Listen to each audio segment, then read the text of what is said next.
Imagine uma noite fria de setembro em Oxford, em 1931. 3 homens caminham pelas ruas de pedra após o jantar. São C.S. Lewis, J.R.R. Tolkien e Hugo Dyson. 3 professores, 3 amigos, 3 mentes brilhantes. Mas havia uma divisão profunda entre eles. 2 acreditavam em Deus. Um deles, Lewis, era um ateu convicto que passava anos a ridicularizar a religião. E naquela noite, Tolkien estava determinado a mudar isso. O que aconteceu nas horas seguintes não só criaria uma amizade que mudaria a literatura mundial, mas também transformaria Lewis no maior defensor do cristianismo do século XX. Esta é a história real daquela noite extraordinária. Tolkien e Lewis conheceram-se em 1926. Lewis tinha 27 anos, Tolkien 34. No início, Lewis não gostava de Tolkien. Achava-o formal, pomposo. E havia outro problema. Tolkien era um católico fervoroso. Para Lewis, um homem tão brilhante acreditar no que ele chamava de superstições medievais era quase um insulto à inteligência. Mas eles tinham algo em comum que não podiam ignorar: um amor profundo pela mitologia. Não apenas a estudavam, eles a amavam. E, secretamente, ambos estavam a escrever. Tolkien criava um mundo chamado Terra-média. Lewis experimentava com poesia e prosa. Lentamente, contra todas as probabilidades, tornaram-se amigos. Mas a fé era sempre o elefante na sala. Anos se passaram. Lewis e Tolkien formaram um grupo com outros professores, os Inklings. Bebiam cerveja, fumavam cachimbo e debatiam até de madrugada. E sempre, inevitavelmente, o tema voltava a ser Deus. Lewis tinha um paradoxo que o atormentava. Ele amava mitos de deuses que morriam e renasciam, como o de Balder ou Perséfone. Essas histórias de sacrifício e redenção comoviam-no profundamente. Mas quando se tratava do cristianismo, uma história quase idêntica, ele rejeitava-a completamente. É só mais um mito de fertilidade, dizia ele.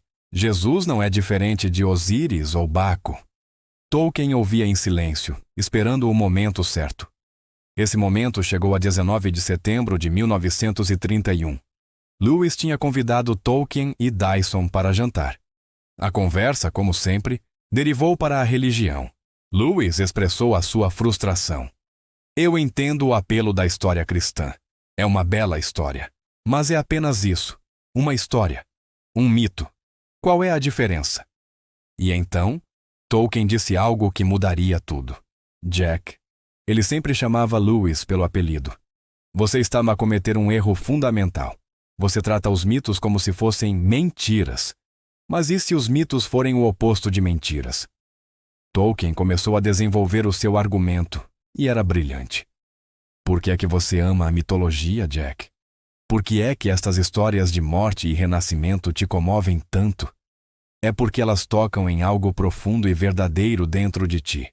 Não verdadeiro historicamente, mas verdadeiro no sentido mais profundo. Elas expressam verdades universais sobre a condição humana. Lewis concordou, mas acrescentou: mas são apenas símbolos, não são reais. Espere. Tolkien interrompeu. Você está a perder o ponto crucial. Todos estes mitos de morte e renascimento, de onde você acha que eles vêm? Da imaginação humana, presumo, respondeu Lewis. Mas quem fez a imaginação humana, Jack? Perguntou Tolkien. Lewis ficou em silêncio. Deus fez, continuou Tolkien com a voz a ganhar intensidade. Deus deu aos humanos a capacidade de criar mitos, e ao fazê-lo, ele colocou ecos da verdade última em todas as nossas histórias. Todos os mitos de morte e renascimento são sombras, reflexos, preparações para a história real.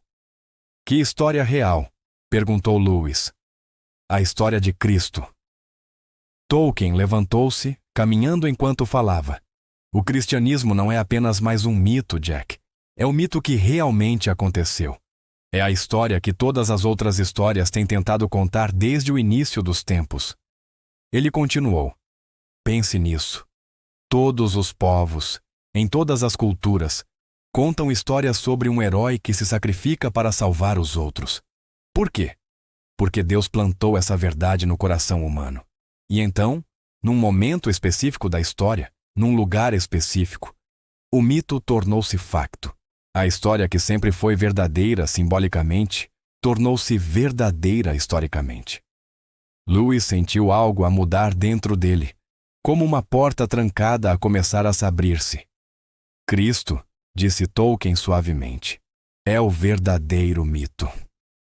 A conversa tinha começado por volta das 9 da noite. Já passava da meia-noite quando os três saíram para caminhar.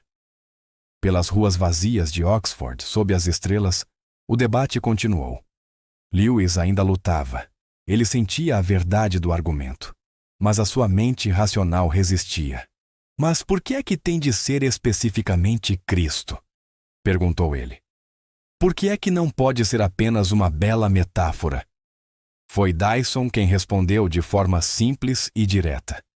Porque metáforas não sangram, metáforas não são crucificadas, metáforas não deixam túmulos vazios. Eles caminharam até o céu começar a clarear, quase às 3 da manhã. Quando Tolkien finalmente foi para casa, Lewis ficou acordado, a pensar. Algo tinha mudado. Pela primeira vez em anos, o cristianismo não parecia absurdo. Parecia possível. Apenas 12 dias depois, a Muna de outubro, algo extraordinário aconteceu. Lewis estava na garupa de uma mota, a caminho do jardim zoológico. E durante aquela viagem, sem drama, sem emoção avassaladora, Lewis apercebeu-se de algo. Quando iniciaram a viagem, ele não acreditava que Jesus Cristo era o Filho de Deus. Quando chegaram ao jardim zoológico, ele acreditava. Foi assim, simples, silencioso, mas absoluto. Tolkien não sabia naquela noite que tinha acabado de mudar o curso da história cristã moderna. Foi este Lewis convertido que escreveu Cristianismo puro e simples, influenciando milhões. Foi ele que fez as famosas palestras na BBC durante a guerra, trazendo esperança a um mundo em chamas.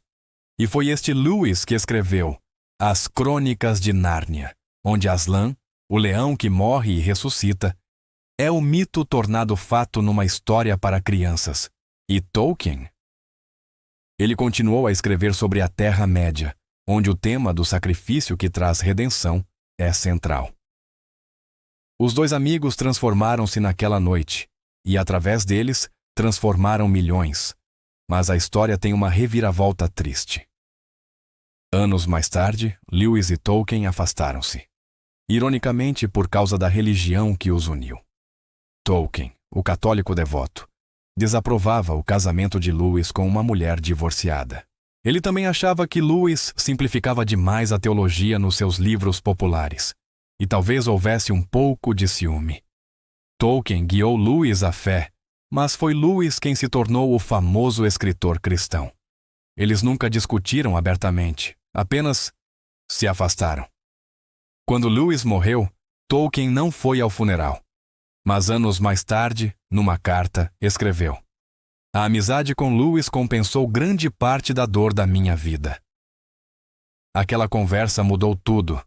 Deu-nos Nárnia e a Terra-média, e mudou a forma como milhões entendem a relação entre mito e verdade. Tolkien deu a Lewis o argumento que ele precisava. Um que falava a alma de um amante de mitos. Ele mostrou que não era preciso escolher entre imaginação e realidade, entre a magia e a verdade. Porque em Cristo, o mito tornou-se realidade. A história deles ensina-nos lições poderosas, que as nossas dúvidas podem ser o caminho para uma fé mais profunda, que Deus nos fala através daquilo que já amamos, que as amizades podem transformar vidas, e que as grandes histórias que nos comovem podem ser ecos da maior história de todas, a que é verdadeira. 2 vidas. Uma noite, uma conversa, e o mundo nunca mais foi o mesmo. Obrigado por assistirem. Se esta história vos tocou, não se esqueçam de deixar um gosto, partilhar e subscrever o canal para mais histórias que mudaram o mundo. Até a próxima!